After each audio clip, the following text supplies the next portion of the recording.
네, 박근혜 대통령이 어제 국회 시정연설을 했죠. 역사교과서 국정화 문제에 대해서 정면 돌파했습니다. 역사 왜곡 또는 미화 교과서 만드는 일 절대 좌시하지 않겠다고 강조했습니다. 자, 국정화 문제를 정면으로 돌파해 나가겠다는 의지를 밝혔지만 여야 반응은 정반대로 엇갈리고 있습니다. 자, 이 문제 포함해서 정치권 움직임 추은호 YTN 해설위원과 함께 짚어보도록 하겠습니다. 안녕하십니까? 네, 안녕하십니까? 예. 자, 먼저 어제 시정연설 내용 그리고 여야의 반응을 먼저 살펴보도록 하겠습니다. 화면 함께 보시죠.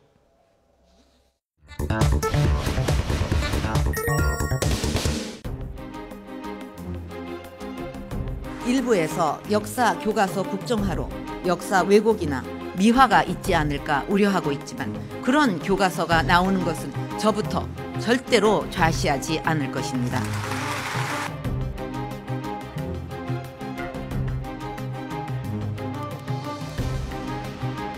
야당 의원들은 다른 사람들에게는 왜 엄격한 예절을 요구하면서도 시정연설을 위해 국회를 찾은 대통령께는 예절을 갖추지 않는 것입니다. 국회에 대한 반감과 불통의 리더십을 다시 한번 확인하게 한다는 점에서 매우 유감스럽습니다. 제가 국민들께 또 우리 동료 의원들께 드리고 싶은 말을 그대로 대통령께서 더 확실하게 말씀해 주셔서 아주 오늘 내용도 좋고 국정교과서 강행 중단하고 경제와 민생 살리기에 전념해달라 라는 것이 국민들의 지금 간절한 요구인데 그런 국민들의 목소리를 외면했습니다.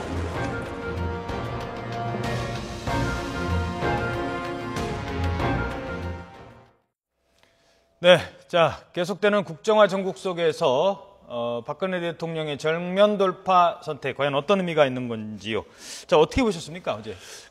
박근혜 대통령이 교과서 국정화 문제 끝까지 추진하겠다 이런 강력한 의지를 피력하지 않았습니까? 그렇죠. 지금 뭐 반대 여론이 높아지고 있고 또 역사 교수들 중심으로 이렇게 좀 부정적인 여론이 많지만은 그럼에도 불구하고 밀어붙이겠다는 겁니다. 그러니까 제가 보기에는 총선 전략, 총선 유불 이걸 떠나가지고 오랫동안 가져왔던 생각이 아닌가. 결국 이 교과서가 나오는 때가 2017년 대통령의 사실상 마지막 임기회 때 나오는 건데 그동안 보수 정권이 교과서를 바로잡는 것이 필요하다. 이런 오랜 그 시각이 광범위하게 퍼져 있고 그것을 하나의 과제로 인식해 왔는데 박근혜 대통령 임기 중에 임기 마무리되기 전에 정말 교과서 하나는 바로잡겠다. 이런 뜻을 강력하게 피력한 것으로 저는 이렇게 해석을 했습니다. 그래서 대통령이 어제 표현한 말 중에서 보면은 우리 세대의 사명이다라는 표현이 있습니다. 이것은 결국 대통령이 대통령 본인의 역사적 소명이다. 이런 식으로 생각하고 있는 것이 아닌가라고 분석이 됩니다. 예, 알겠습니다. 자, 시정연설 중에 여당 의원들은 박수를 그렇습니다. 56차례 박수를 보냈고요. 새정치연합 의원들 또 야당 의원들은 구호가 적힌 인쇄물을 이 의자 탁자 위에 올려놨습니다. 이 극과 극 반응 이거는 어떻게 분석할 수 있을까요? 국회의원들은 뭐 한 명 한 명이 다 헌법 기관이기 때문에 의사 표현 뭐 그거는 마음대로 할 수 있고 그건 자유입니다만은 근데 저는 이렇게 생각합니다. 대통령이 국회에 와서 시정 연설을 한다라는 것은 어떻게 보면 행정부 수반으로서 국회 그리고 세금을 내는 국민들에 대한 예의고 국회를 존중한다는 표현이죠. 설명을 드리는 거니까요. 그렇습니다. 세금을 내는 국민들한테 이해를 구하고 협조를 구하는 겁니다. 그래서 우리나라 보면은 대통령이 가는 모든 행사에서 대통령이 가장 높은 곳에서 연설하고 모든 곳에 있습니다. 유일한 예가 국회입니다. 국회 뒤에 국회의장이 있지 않습니까? 그렇죠. 국민을 대표하는 기관의 수장을에 대한 또 예의인 거죠. 있고요. 그래서 과거 의회주의자이신 김영삼 전 대통령, 김대중 전 대통령 또 보면은 국회에서 시정연설을 한 적이 없습니다. 그런 부분이 좀 껄끄러웠을 수도 있다는 생각이 들고요. 그러면 대통령이 국회에서 시정연설을 한다는 것 자체가 국회와 국민에 대한 존중이라면 마땅히 국회의원들도 행정부 수반에 대한 예의와 존중이 필요하다.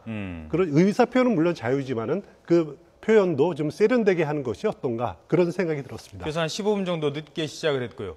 시정연설 말씀하셨으니까 뭐 미국 같은 경우는 아무리 민주당과 공화당이 싸우더라도 일단 오바마 대통령이 얘기를 할 때 박수가 끊임없이 나오고 그렇습니다. 거기서 야유를 한다든가 과거에 옛날에 한번 어느 의원이 야유했다가 크게 봉변을 당한 적이 그렇습니다. 있었잖아요. 본인이 직접 사과를, 저도 의원 이름 기억은 안 납니다만 예. 당일 사과를 하고 그 민주공화당 그 의원들 할 것 없이, 그 지지자 할 것 없이 그 행위 자체에 대해서는 받아들일 수 없는 거죠. 그리고 대통령이 입장할 때는 여야 의원들 할 것 없이 기립하고 박수를 칩니다. 물론 내용에 마음에 안 드는 것이 있으면 그냥 침묵하는 경우도 있지만은 들어오고 나오고 할 때는 충분한 예의를 갖추는 그런 모습들을 보여주고 있는데, 참고로 말씀드리면은 미국 의회에서 그 박수 안 치는 사람들도 있습니다. 어허. 유일하게 배석자 중에서 대법관들은 박수를 치지 않습니다. 예. 왜냐하면 그분들은 정치적 또 상권 중립을 지켜야 예. 되는 입장이기 때문에 안 칩니다. 그리고 대법관은 안 치지만 안 치고 예. 그리고 또 이제 군 지휘관들도 거기에 배석을 하는데, 군 지휘관들은 국내 정치에 대한 언급일 때는 박수를 안 칩니다. 개입하지 않겠다는. 그렇습니다. 국내 정치엔 개입 안 하겠다는 뜻이죠. 그렇지만 이제 대외 정책, 외교 정책일 때는 박수를 치고 하는데 그런 문화와 전통이 있습니다. 우리도 좀 우리 국회가 좀 세련되게 이런 그 행사들을 좀 치렀으면 하는 것이 어떤가라는 그런 아쉬움이 있습니다. 알겠습니다. 자, 국정화 논란이 불거지면서 이제는 이 논란이 그 교육부총리에 대한 그 경질론까지 지금 얘기가 되고 있거든요. 그렇습니다. 그 부분에 대해서 어제 김무성 대표가 기자들에게 한마디를 했습니다. 영상이 준비됐는데요. 잠시 본 뒤에 질문 드리겠습니다. 함께 보시죠. 여당 내부에서도 황우여 사회부총리에 대한 문책론 내지는 경질론까지 나오고 있는 상황인데요. 거기에 대해서 어떻게 보십니까? 그런 주장이 나올 만하지 않습니까? 교육부에 대한 채찍, 또 장관에 대한 걱정이 있는 것 제가 잘 압니다. 무겁게 겸허히 받아들이고 더욱 매진하겠습니다. 자, 황우여 교육부총리에 대한 시각은 여야 모두 조금 불만스러운, 특히 여당조차도 좀 불만스러운 측면이 있었고, 야당은 당연히 이 힘을 좀 실어줘야 되는데 그렇지 못했거든요. 일단 왜 불만이 있었던 걸까요?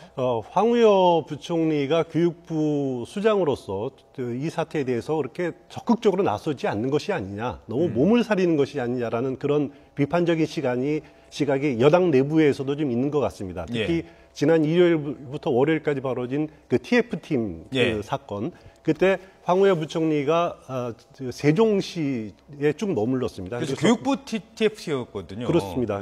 그때 물론 이제 전국 지도교육감 회의를 주재했다고는 하는데 본인이 직접 나서서 해명할 것은 해명하고 또 방어할 것은 방어해야 되는데 그 존재감이 없었다라는 거죠. 그런 부분에 대해서 여당 내부에서도 상당한 그런 그 불만 요소가 있었던 것은 사실인 것 같습니다.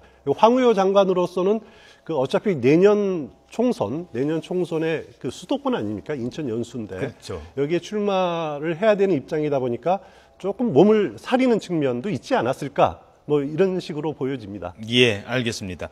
혹시 경질될 가능성은 있을까요? 어떻게 보십니까? 어차피 그 내년 총선 출마를 위해서 그 교체는 불가피한 것은 불문가지 사실인데요.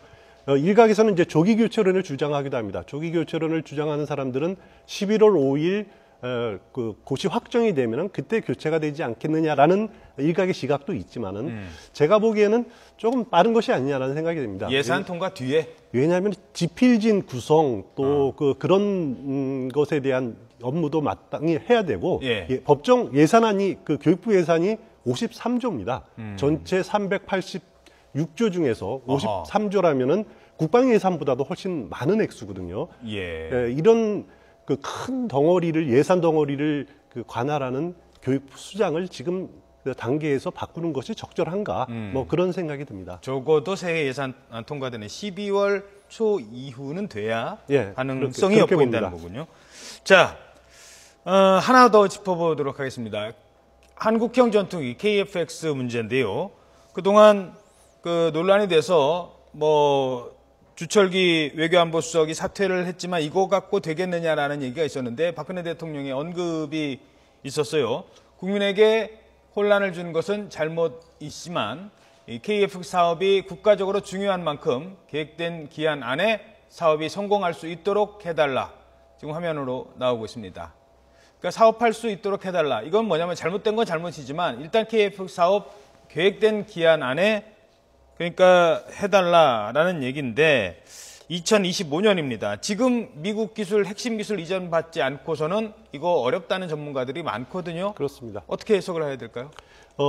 KFX 사업이 지금 미국 기술 거부, 이전 거부로 사실 존폐론까지 대두되지 않았습니까? 예. 어제 그렇지만은 그 대통령 보고로 완전히 회생하는 그런 방향으로 바뀌었는데, 물론 여기에 들어가는 기술이 25가지로 이렇게 알려져 있습니다. 25가지 중에서 21가지는 록히드 마틴으로부터 받고, 예. 4가지 핵심 기술이 지금 난제에 부닥쳐 있는데, 지금 우리 방위사업청은 3가지 기술은 자체 개발할 수 있다. 지금 거의 마무리 단계다라고 주장을 하고 있고요.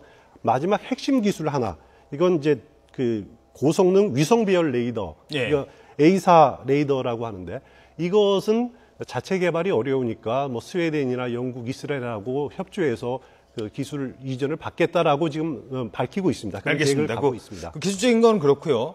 그러면 이제 더 이상 경질은 없는 것이냐? 이 부분은 어떻게 해석을 하실까요? 지금 경질 대상자로 거론되는 사람이 먼저 김관진 청와대 안보실장 당시 수 국방장관. 있겠죠. 당시 예. 국방장관이었고요. 그다음에 한민구 국방장관도 지난 군력 외교 당사자, 그리고 장명진 방사청장 청와대에 늑장 보고했다는 그런 3명이 주 타겟이 아니냐라는 생각을 할 수 있는데, 어제 대통령 언급을 보면은 이 문책론도 당분간은 수면에 가라앉는 것이 아니냐, 사업 추진이 우선이다, 이런 식으로 정리가 된 것 같습니다. 알겠습니다. 하나만 더 질문드리죠. 조금 전에 저희들이 긴급 뉴스로 전해드렸습니다.